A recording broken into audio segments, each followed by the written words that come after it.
how you doing? This is Kevin Moloney from the Moloney Method. Today we're going to talk about the number one muscle, the heart, and the three types of exercise that will allow you to have a healthy heart. You got to understand, you got to think of the heart as an engine. It's a muscle. You got to understand, heart attack is kind of a misnomer. It should be called a circulation attack, because heart attacks occur because the arteries that deliver the blood to the heart get narrow. They get narrow because fat gets in there and it solidifies into plaque. And then after a while, that plaque becomes a clot, and that's when a heart attack happens. How do you avoid that situation? And let's get away from reacting after the event with all kinds of medication, all kinds of stent this, stent that. Let's talk about before it happens, okay? Again, as we spoke about many times, nature, your body reacts to what you do. It actually has weapons that it puts into effect by what you do. We all know the number one type of exercise is aerobic and anaerobic exercise, okay?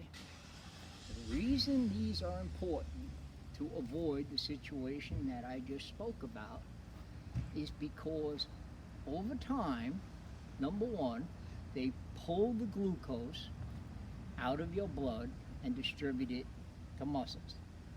That's important because high blood glucose creates diabetes. Diabetes rots your arteries. That's the big deal about diabetes. It rots your arteries. The second thing that aerobic and anaerobic exercise does is it kicks in the HDL. The HDL is cholesterol, but it's the good cholesterol, which we've all heard about, okay? Now here's the wonderful thing about nature. So through misuse and bad habits and whatever, this person has all this LDL that is slowly turning into a clot, okay? The person starts exercising, and nature creates or builds on this HDL. The HDL is like a vacuum cleaner. The HDL goes into your body, pulls out the bad cholesterol, sends it to the liver, and the liver disperses it out. Boom. It's a system, okay? So number one thing, aerobic exercise, anaerobic, creates HDL, okay? Aerobic, anaerobic exercise gets the glucose to the muscles, which lowers your blood sugar, which takes away the rotting of the arteries that diabetes does, okay? So boom, that's number one. Number two, you have to understand one of the major factors in heart attacks is high blood pressure. What is high blood pressure? You hear it your whole life, high blood pressure, high blood pressure. High blood pressure is when you don't have a trained heart, when you don't have a trained bicep, same thing, muscle, okay? It has to work harder to distribute the blood throughout your body. It distributes the blood by stroking through the arteries. Person has high blood pressure when their heart is not in shape and it has to work too hard to shoot the blood through your arteries, okay?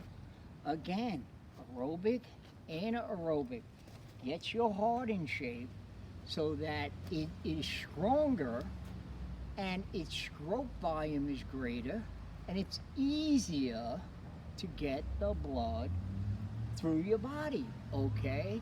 Again, nature, okay? Exercise, exercise, okay? So, you have a vacuum cleaner, boom. You're getting rid of the glucose, okay? You're getting rid of the rotting from diabetes, okay? That narrowing of your arteries, all right? That's the number one type of exercise. The number two type of exercise that people have to do, okay? And it's very, very underrated. And in some ways, it's even better. Strength training. So a person may say, well, what the hell does strength training do to help your heart? Well, here's the thing. When you build lean muscle mass, again, it pulls all the glucose out of your blood and it sends it to the muscles, okay? Lean muscle mass. The other thing strength training does, even better, and it's been proven even better than aerobic and anaerobic exercise, is a thing called abdominal fat. It affects abdominal fat dramatically, much more than aerobic exercise, okay? Abdominal fat, or called visceral fat, V-I-S-C-E-R-A-L, visceral fat, is the fat around your organs, okay? It is danger fat, okay? Aerobic and anaerobic does not really affect that level of fat the way strength training does.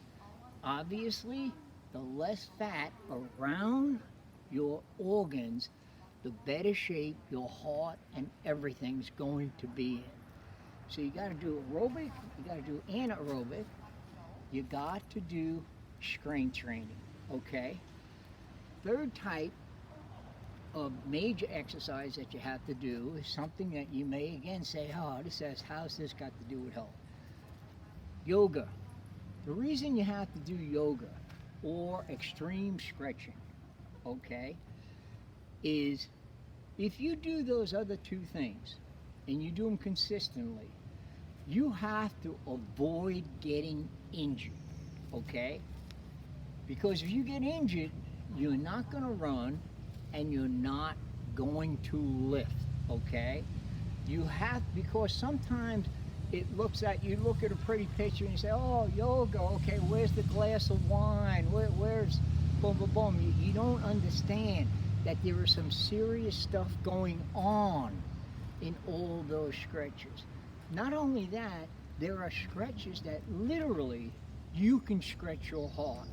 There are stretches that take your chest cavity and it stretches your heart, which again increases elasticity in your arteries, because that's what it's all about. The hardening of the arteries is just taking something that is meant to be elastic and quick and flexible, and it gets too hard and it creates clots, and boom, that's the end of the show, okay? Basically, so you have three major types of exercises that will prevent or really limit, if you already have, the escalation of those blockages. You have to think of it in the same way you look at your oil in your car. You put in oil, when you put in the oil, it's got that beautiful glint to it. Okay, I just put in 2 quarts of oil. 6 months later, you check your oil. Well, the oil's still full, but guess what? It doesn't look the same, it's a different color, okay? Same thing with your blood, okay? The plaque gets in there, hardens, okay? Over time, that's when problems happen. You have to remove the plaque, and you have the weapon with the HDL. You have to build lean muscle tissue, which would require glycogen and takes the glucose out, okay? Which cuts way back on diabetes, which rots your arteries. You have to build a heart that is efficient and strong so that the stroke volume is smooth through the arteries. It doesn't have that pressure going out, it's just smooth, okay? It's got what we call good stroke volume, okay? And you gotta stretch. Even though stretching seems like, as I say, you know, hey, we're out here in the Mediterranean, okay, we're eating sushi and we got the wine, let's stretch. No, it is a very important exercise. You need to get into it, okay? And those are the three major things. And don't forget, the heart is number one, and it is still the number one killer in the United States. And as we all know, there's a million different things that can kill us all. But number one is the heart. So we need to do the preventive measures, okay, and not react after the fact. And I'll tell you one thing. The other thing that's good for your heart, you need to fall in love. Love is good for your heart. It's been proven time and time again. So you do the three exercises, the three major things, and you go out and you fall in love. And that's it for today's show. We will see you Monday on the Moloney Method.